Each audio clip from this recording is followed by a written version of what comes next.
Buen día, jóvenes, les saluda a su maestra Delmi Patricia Romero en la clase de Ciencias Naturales. En esta ocasión estaremos estudiando los temas de las semanas, de 2 semanas, de la semana del 18 al 22 y del 25 al 29 de octubre.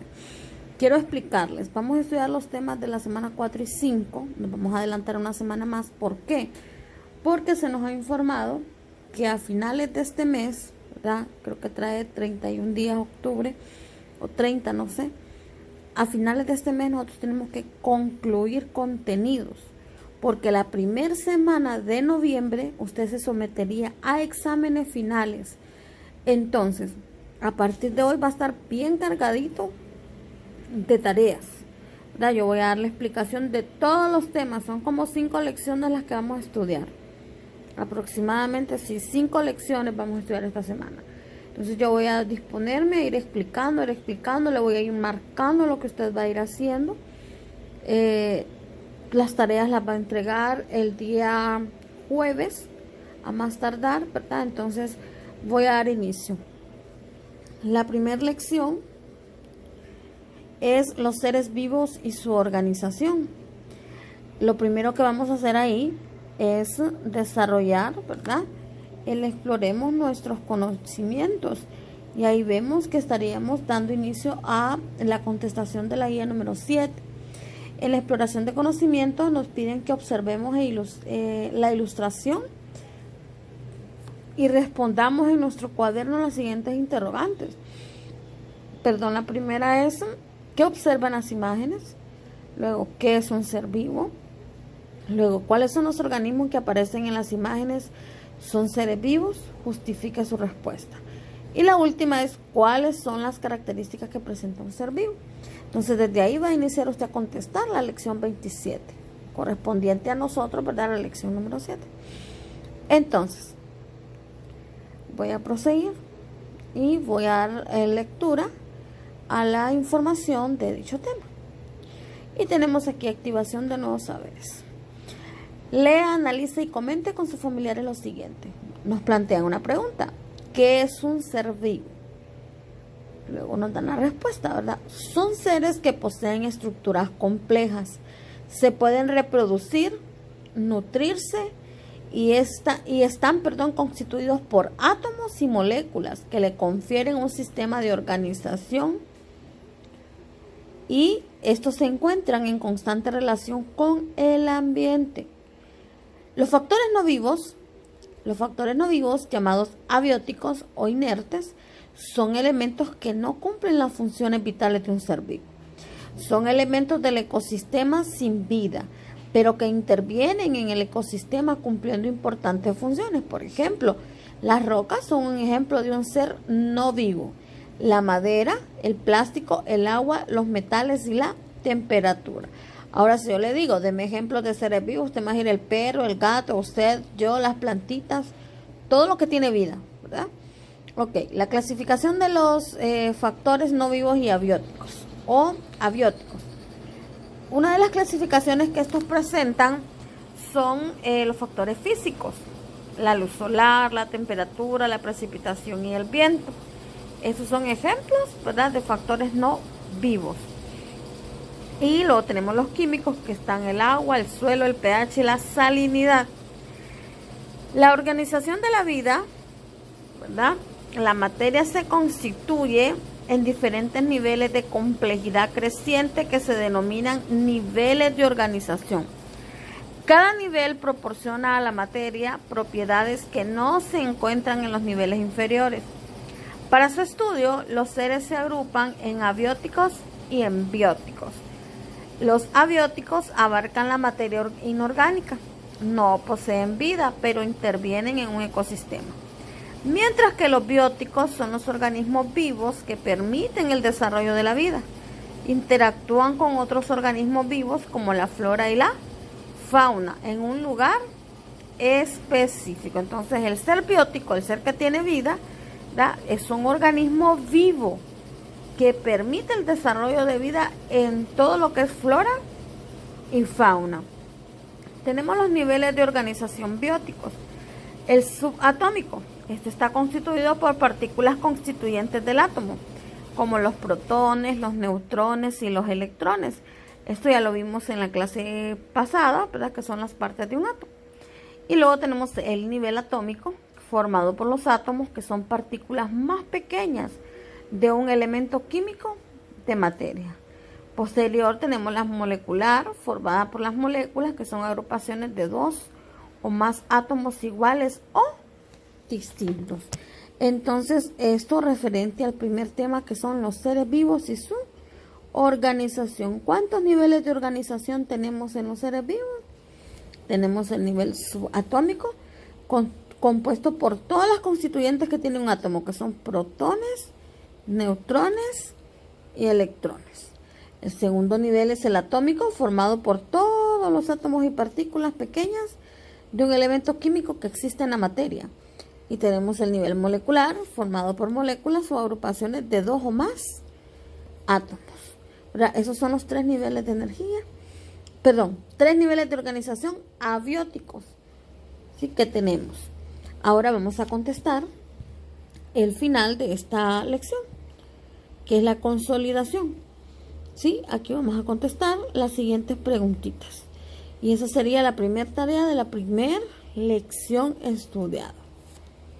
Ahora voy a continuar por aquí con la lección número 28. Nivel de organización biótico. Vamos a explorar conocimientos. Aquí iniciaría la guía número 8. ¿Sí? Vamos a explorar conocimientos. Y vamos a contestar, después de observar las imágenes, vamos a contestar qué organismos observan las imágenes. Luego, si un ser abiótico es el que no tiene vida, ¿cómo podemos descubrir o describir un ser biótico? Eso usted lo va a contestar en su cuadernito. Ok, vamos a proseguir. Bien, continuaremos. Tenemos la activación de nuevos saberes.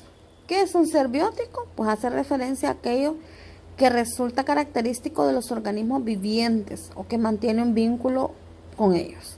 Eso es un ser biótico, aquel que tiene vida, ¿verdad? Los factores vivos son los factores del ecosistema que deben cumplir con varias funciones que les permiten agruparse en esta categoría. Entre ellos mencionamos, ¿verdad?, a los que están formados por células, son seres vivos. Los que realizan funciones vitales que son 6, como por ejemplo, nacer, crecer, alimentarse, respirar, reproducirse y ser capaces de adaptarse al medio en el que viven.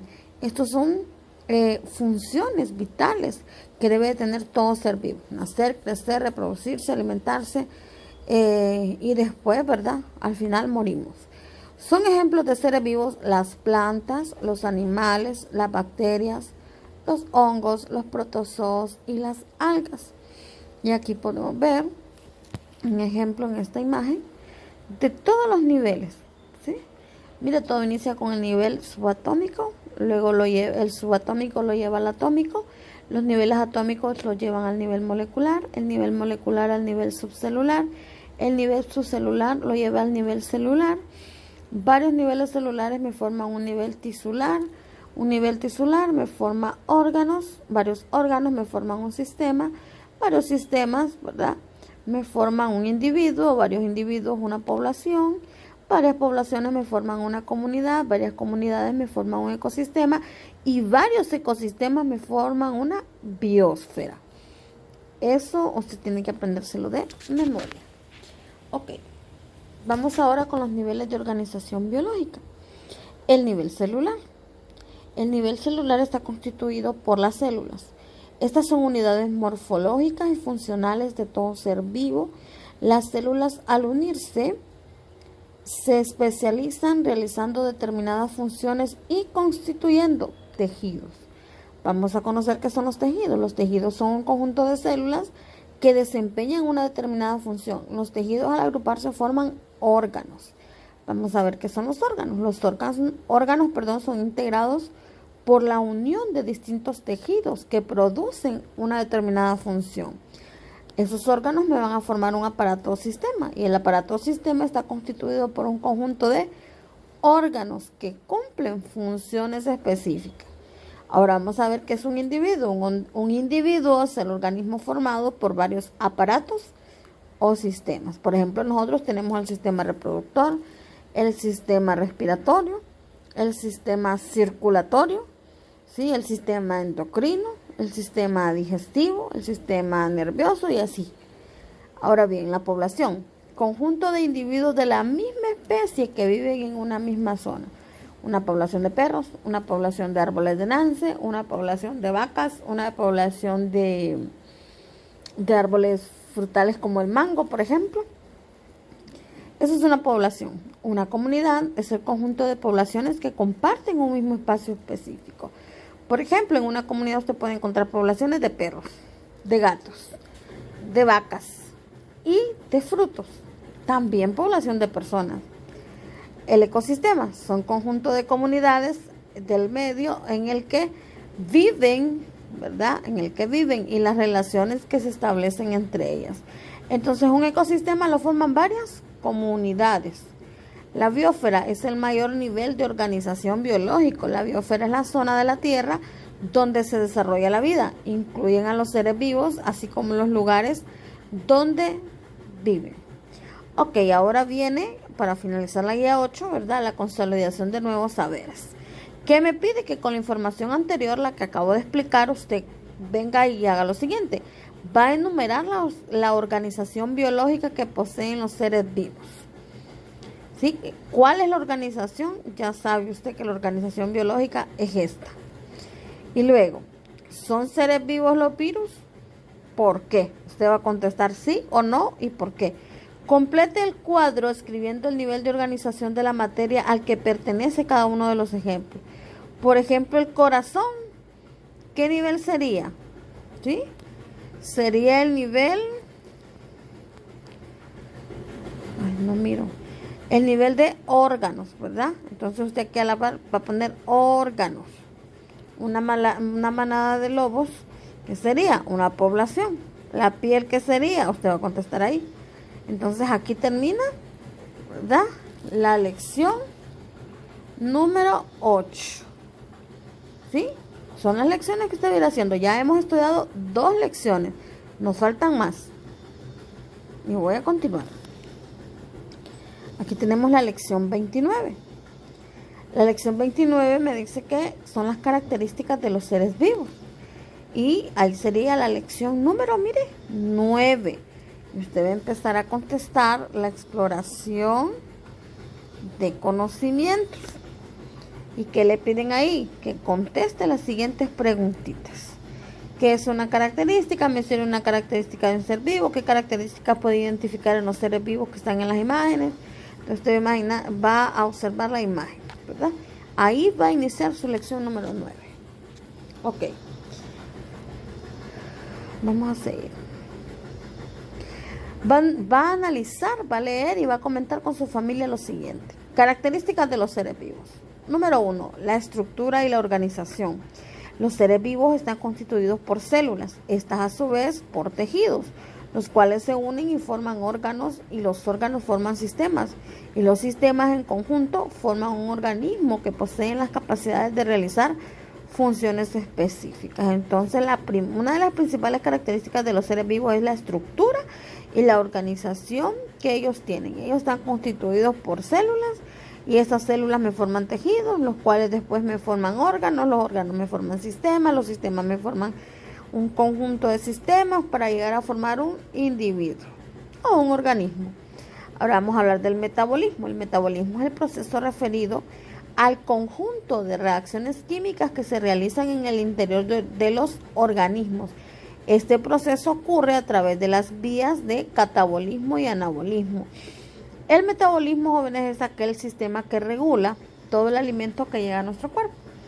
Por ejemplo, hay metabolismo lento, hay metabolismo rápido. Las personas que son delgadas muchas veces comen mucho y no engordan, entonces esas personas tienen un metabolismo acelerado o rápido. Y las personas gorditas, que muchas veces pasan toda la vida con dieta y no bajan de peso, es por tener un metabolismo lento, ¿verdad? Eso es el metabolismo. Ahora bien, vamos a hablar de la homeostasis, que es la capacidad de los seres vivos de mantener condiciones internas y constantes en el cuerpo. Por ejemplo, la temperatura corporal y los equilibrios de electrolitos. Uno de los ejemplos de regular la temperatura corporal es, por ejemplo, cuando entramos en calor y decimos a sudar, a sudar, a sudar, a sudar. Después el cuerpo se enfría, ¿verdad? Por eso sudamos, para que la temperatura que tenemos en ese momento en el cuerpo venga el sudor y lo autorregule, lo refresque, ¿verdad? Gracias al sudor logramos estabilizar la temperatura corporal de nuestro organismo. Ok, la reproducción es el proceso biológico cuyo objetivo es la procreación de nuevos individuos a partir de los existentes. En los seres vivos se observan dos tipos de reproducción, que son la sexual y la asexual. La reproducción, ustedes saben, jóvenes, que es aquella que se da, ¿verdad?, al procrear hijos. Por ejemplo, su papá y su mamá son las personas que a usted lo procrearon. Usted viene de ellos.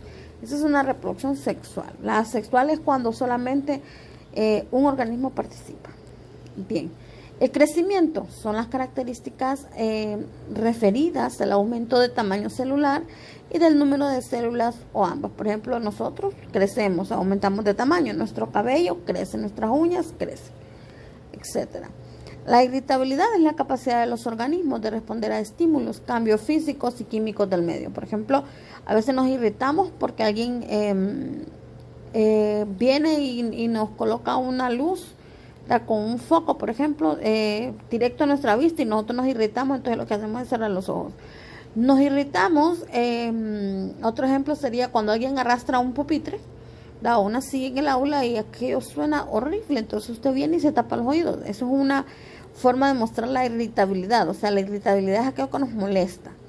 La adaptación es la transformación que experimentan los seres vivos para adecuarse a condiciones del entorno. Ocurre a lo largo de la vida, ¿verdad? Usted puede adaptarse. Por ejemplo, si usted vivía en la ciudad y se fue a vivir después de esta pandemia a Concepción del Norte, usted pasó por un proceso de adaptación, que no es lo mismo vivir en una ciudad a vivir en Concepción del Norte, ¿verdad? Un ejemplo sencillo: usted en la ciudad, por ejemplo, iba al mall. Un ejemplo: en Concepción del Norte no existen malls, ¿sí? Iba al banco, en Concepción del Norte no hay bancos, ¿sí? O tenía una casa más bonita y quizás en Concepción del Norte no la tenga. Entonces sufrimos procesos de adaptación, incluso los animalitos, ¿verdad? Si usted regala un perrito, no va a sentir lo mismo vivir en la casa de la persona a la que usted le regaló al donde el lugar que usted lo tenía.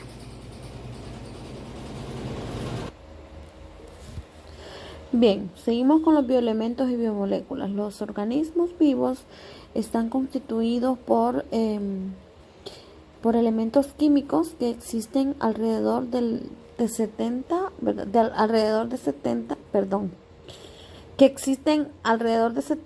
alojados en la tabla periódica, que son constituyentes de materia viva. A estos elementos se les conoce como biomoléculas, a todos los elementos, ¿verdad?, presentes en la tabla periódica. Un bioelemento son elementos químicos que constituyen los seres vivos. La vida se forma en un 96% por 4 de ellos, son los más importantes: el carbono, el hidrógeno, el oxígeno y el nitrógeno.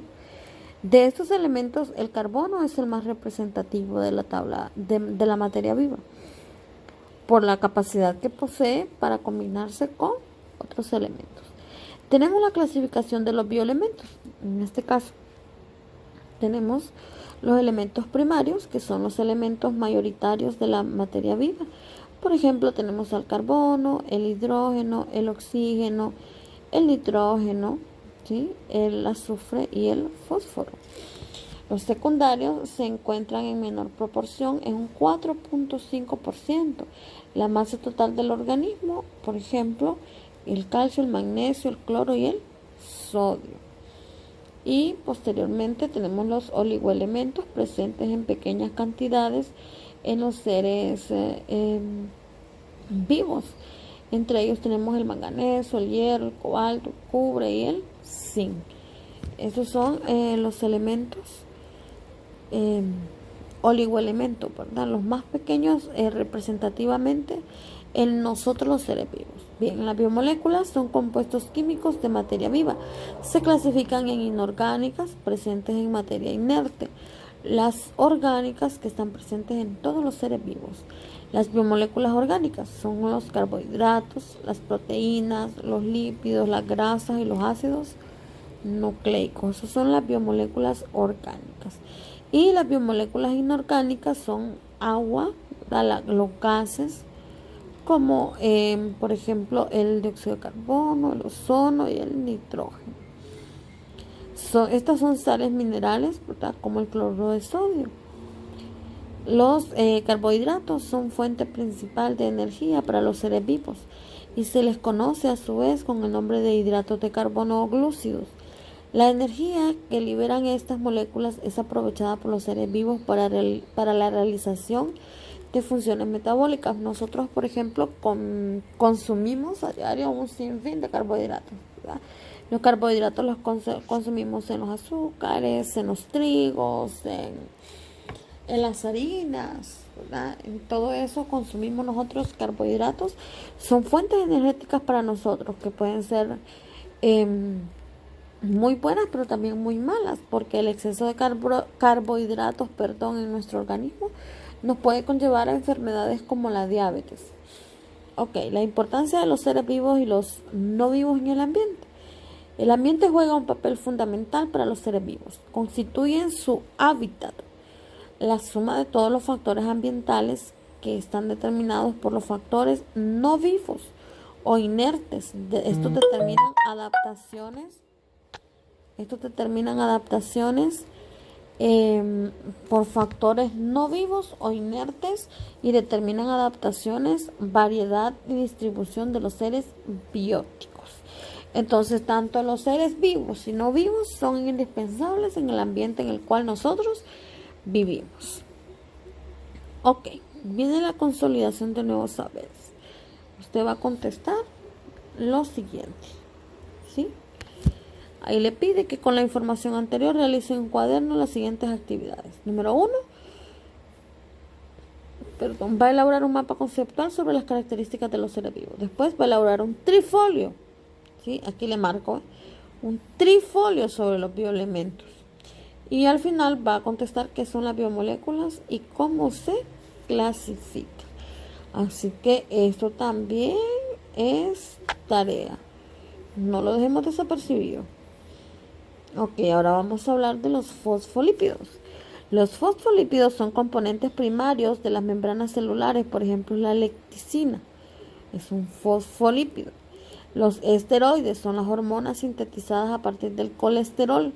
Regulan el metabolismo, la respuesta inmune, la reproducción y otros seres bióticos esenciales, por ejemplo la testosterona. Un esteroide es algo que viene y está en nuestro organismo, ¿verdad? Como quien dice, es una hormona, ¿verdad? Por ejemplo, hay personas que necesitan, hombres, ¿verdad? Necesitan la hormona testosterona y se le puede, en base a esteroides, proporcionar esa opción. Las funciones de los lípidos. Los lípidos, chicos, son todas aquellas grasas. Y estas funcionan como reserva energética en nosotros, los organismos vivos. Estos cumplen una función estructural de colesterol y fosfolípidos.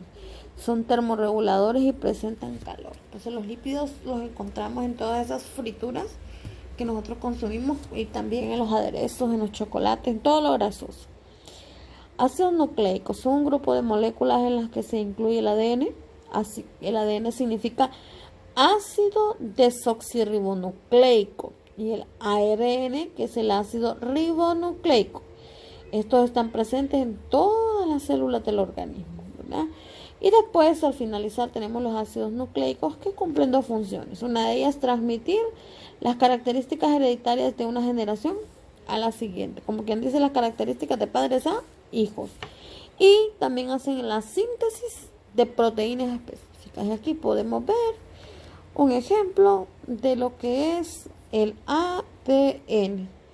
¿Sí? Aquí está el ADN y el ARN, que son una sola hélice, una sola, y el ADN, que es la duplicación, ya son dos hélices, ¿verdad? Tenemos que el ADN está formado por citosina, guanina, adenina y timina, igual el ARN, nada más que con una sola hélice. Ok, para finalizar, vamos a contestar lo que falta, ¿verdad? De aquí de la lección 9.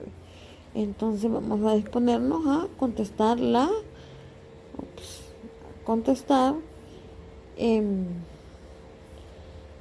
consolidación de nuevos saberes.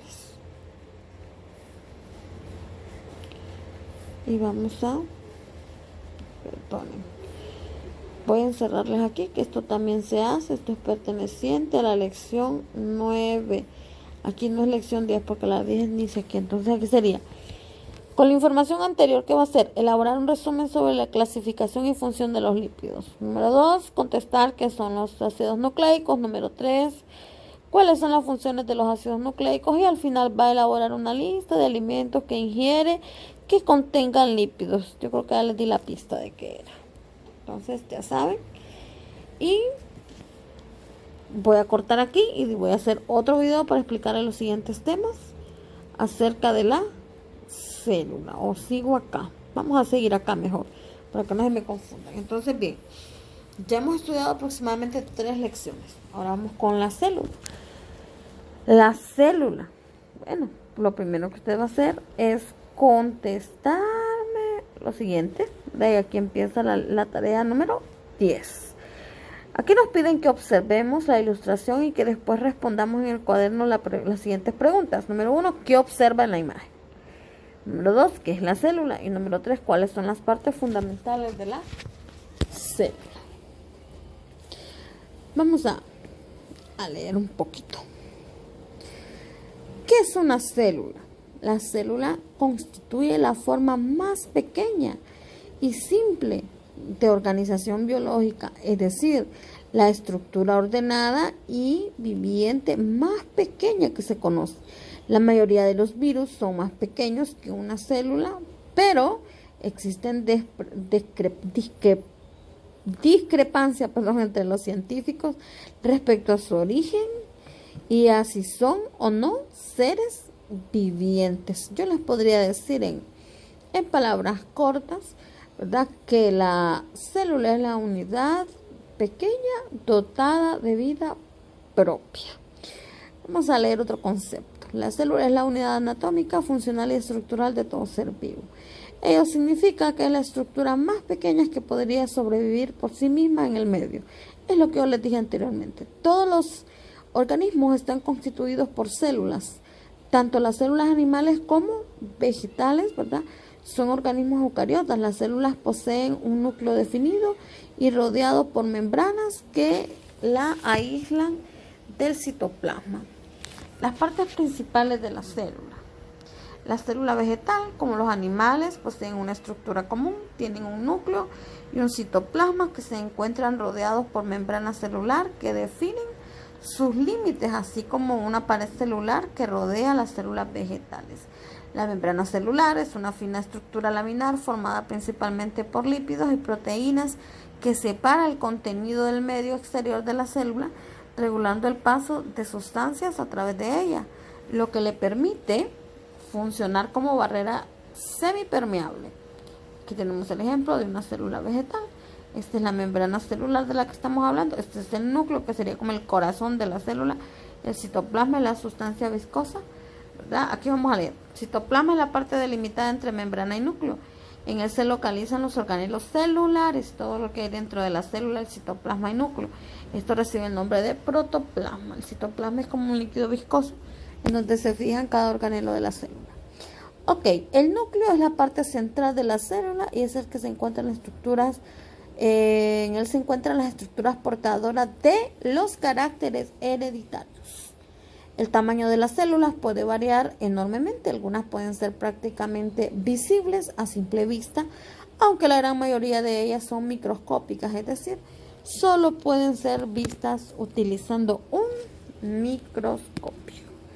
Ok, aquí finaliza la lección 10 y aquí inicia usted, o mejor dicho, concluye contestando, ¿verdad?, esta sopa de letras. Entonces aquí le dice que con la información anterior busque y coloree en la sopa de letras las palabras que les dan respuesta a las siguientes interrogantes. Responde en el cuaderno. Le plantean una pregunta, usted va a colocar la respuesta y esa respuesta la va a buscar en la sopa de letras, ¿verdad? Ok. Ahora vamos a la estructura de la célula vegetal. La estructura de la célula vegetal. Ya sabe que aquí va a observar la imagen y va a contestar las dos preguntitas. Ya sabe, lea, ¿verdad? Lea esas preguntas y contéstelas en su cuaderno. Muy bien, vamos a la activación de nuevos saberes. Vamos a leer, analizar y a comentar. Estructuralmente la célula vegetal presenta diferencias con las células animales. Las estructuras de la célula vegetal la conforman los siguientes organelos. Número 1, pared celular, que es una cobertura gruesa y rígida situada fuera de la membrana plasmática. Esta hace que las células vegetales tengan una forma regular. Esta está constituida por celulosa y sustancia que protege la consistencia de ella. Vamos a buscar aquí la pared celular. ¿Dónde la hallamos? Aquí está, miren. Esta es la pared celular de la que estamos hablando. Ahora vamos a ver las vacuolas. Son bolsas rodeadas por una membrana donde almacenan sustancias. Vamos a buscar las vacuolas. ¿A dónde están? Miren, es uno de los órganos más grandes de la célula. Los plastidios, organulos que acumulan almidón fabricado durante el proceso de fotosíntesis, de acuerdo con las sustancias que elaboran, reconocen. Vamos a ver dónde están. Ahora, ¿cómo se llaman? Plastidios, no se ven, ¿verdad? No se ven señaladas aquí, pero son estos organismos chiquitos que se ven acá. Ok, seguimos, los plastidios. Dentro de los plastidios encontramos los leucoplastos, son incoloros y se encuentran en las partes vegetales donde la luz solar no llega. Los aminoplastos son plastidios que almacenan almidón y por esa razón son llamados de esta forma. Los cloroplastos son los organelos que contienen el pigmento verde llamado clorofila. En ellos se realiza la fotosíntesis, proceso por el cual las células fabrican compuestos orgánicos a partir del dióxido de carbono, las sales minerales y el agua, utilizando la energía lumínica del sol que captura la clorofila que se encuentra en las hojas de la planta. Entonces, estos son los plastidios, ¿verdad? Son pequeños organismos que algunos se ven y otros no, y otros son encargados de la pigmentación de la planta. Las mitocondrias son pequeños organulos que se encuentran en el citoplasma. Su función es suministrar la energía de la célula y la utiliza en la realización de sus actividades. Vamos a ver dónde se encuentra aquí. La mitocondria, miren, es esta. Tiene una forma como de ¿qué les podría decir? Como de un perro caliente, ¿verdad? Que no sé si ustedes han comido eso, pero así es. Miren, aquí está el ejemplo de la mitocondria. Los ribosomas se encuentran distribuidos en la matriz citoplasmática. Estos son indispensables en el proceso de elaboración de las proteínas. No sé si aquí se los marcan los ribosomas. Sí, aquí están, vean. Son estos puntitos que se ven aquí. Luego tenemos el retículo endoplasmático. Es el sitio de la célula donde se realizan la síntesis de proteínas y lípidos. Se subdividen en dos: el liso, que se encarga de la fabricación de lípidos y la modificación de la estructura de algunos carbohidratos, y el rugoso, que está constituido por ribosomas sintetizadores por proteína. Retículo endoplasmático, aquí está, el liso y el rugoso. El aparato de Golgi, formado por pequeñas vacuolas relacionadas con la formación y almacenamiento de secreciones, intervienen en el transporte y en la acumulación de sustancias. Este es el encargado de la síntesis de proteínas. Y aquí está el aparato de Golgi. Y al final tenemos dos.